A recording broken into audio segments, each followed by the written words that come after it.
아마도 한 번 정도는 들어봤을 만한 책 이름이 아닐까 합니다. 제목에서 풍겨지는 주제의식도 확고해 보이기도 해서인지 소위 추천도서 목록에 빈번히 올라왔음에도 마치 그 내용을 알고 있는 양 그냥 지나쳐버린 책 중에 하나였죠. 책장에 있는 책 중에 옥석 가리기를 시작. 옥인지 석인지 구분하기 위해 읽어보게 되었네요. 그렇다면 과연 원싱이라는 책이 옥일까요? 석일까요? 우리 한국 사람들은 빙빙 둘러 얘기하는 거 싫어하죠? 결론은 오곡입니다. 이 책은 한 번 정도는 들어봤을 만한 문구가 상당량 책 속에 녹아 있습니다. 하지만 그 내용에 있어 진부하지 않고 꽤나 설득력이 있습니다. 원싱은 1부 거짓말, 2부 진실, 3부 위대한 결과로 목차가 구성됨. 그중 일부 거짓말 파트에서는 꽤나 도전적이고 일반 상식적 내용을 부정하는 내용으로 구성되어 있어 특히 인상에 남았습니다. 성공은 철저한 자기관리에서 온다. 일부의 세부 제목 중 성공은 철저한 자기관리에서 온다라는 파트에서 좀 두드러짐. 다만 일정 기간만 자기 통제력을 유지한다면 습관이 될 것이고 습관이 된다면 최소한의 노력만으로 탁월한 성과가 뒤따를 것이라 함. 꽤나 달달한 저자의 설명이 아닌가.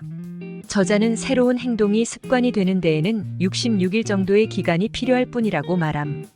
그 기간 이후에는 습관이 될 것이고 좋은 습관은 당신을 성공으로 이끌 것이라는 설명이다. 이 책대로 그 정도의 기간만 자기 통제력을 발휘한다면 우리는 모두 저자가 말하는 성공하는 삶을 살 수 있을 것이다. 그러나 나뿐만 아니라 우리 주위의 사람들을 둘러본다면 저자가 말한 좋은 습관을 정착시킬 66일의 기간 동안 강력한 자기 통제력을 발휘할 수 있는 사람이 얼마나 될지가 궁금하기는 했다. 하지만 꽤나 설득력 있는 주장인 것은 부정할 수는 없다. 좋은 습관을 만드는 기간 동안 자기 통제력을 발휘할 수만 있다면 우리도 성공한 삶으로 가는 기차에 올라탈 수도 있으니까 말이다. 의지도 피곤함을 느낀다. 의지력도 수명은 정해져 있다. 우리가 아무리 강력한 의지력으로 일을 한다고 해도 그 의지력은 떨어지며 기본값으로 돌아가는 경향이 있다는 것이다.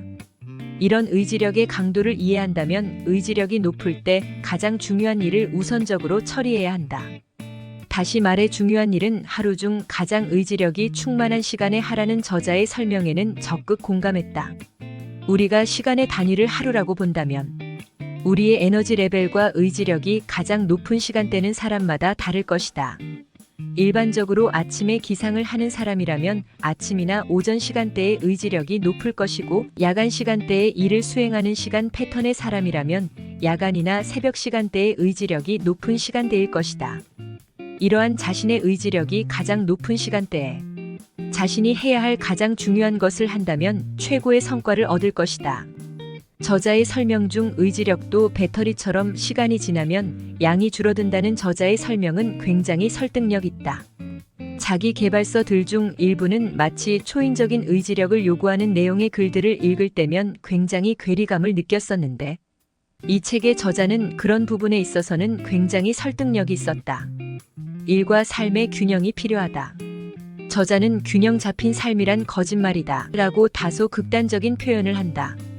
모든 일에 관심을 쏟으려 하다 보면 그 모든 일에 대한 노력이 부족해지고 제대로 완수할 수 있는 일이 없게 된다고 말한다. 또한 기적은 바로 극단에서 일어난다 라고 표현한다. 균형을 잡는다는 말은 부정하고 중심 잡기라는 표현을 통해서 중요한 일에 집중을 하되 개인적 삶에서 중심이 흔들린다면 간격을 짧게 두고 중심을 잡아라고 말한다. 직업적 삶에서는 오랜 기간 불균형 상태를 유지해야 한다는 사실을 인정하고 받아들여라.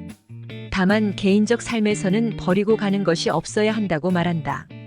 건강, 가족으로 크게 본다면 일은 중요한 일과 그렇지 못한 일에 대한 선택과 집중을 해서 불균형의 상태가 지속된다는 것을 인지하고 받아들여야 할 것이다. 다만 일과 개인적 삶에서는 중심 잡기를 통해서 내 삶이 있다는 것을 인식하고 최소한의 관심을 가지고 각 부분을 지킬 수 있도록 무게 맞추기에 관심을 기울일 것을 당부한다. 사실 이 파트는 처음 보았을 때는 저자의 의도를 쉽게 파악하지 못했다. 재차 읽어보니 저자의 의도를 알 수 있었다.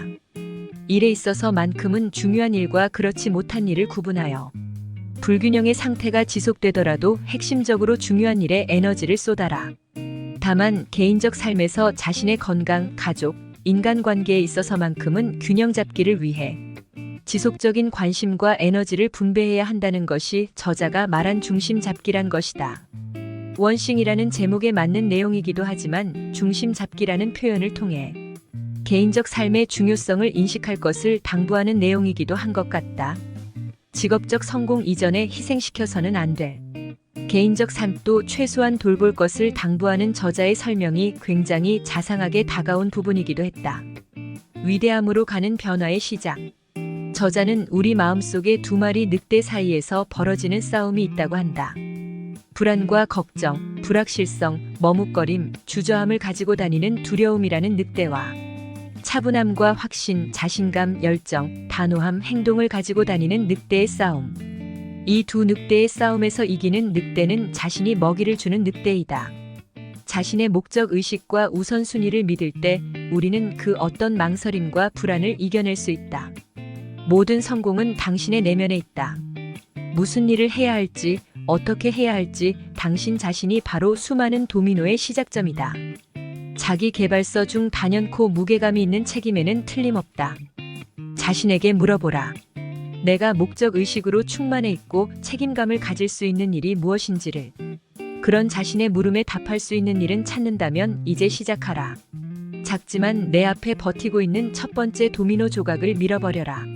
그럴 수 있다면 당신이 감히 넘볼 수 없었던 최종 목표의 도미노는 어느새 넘어져 있을 것이다.